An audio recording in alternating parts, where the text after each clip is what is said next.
থেকে সব স্পিনিং মিল বন্ধের ঘোষণা দিয়েছেন মিল মালিকরা। বৃহস্পতিবার সংবাদ সম্মেলনে এই ঘোষণা দিয়েছে বিটিএমএ।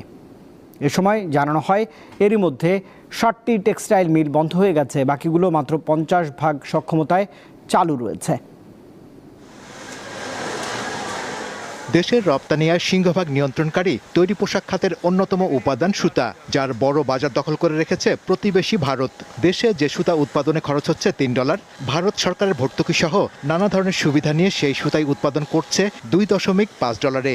50 সেন্ট কম খরচে সুতা উৎপাদন করে আগ্রাসী বাজারজাতকরণ করছে তারা। ফলে হুমকির মুখে পড়েছে দেশের টেক্সটাইল খাত।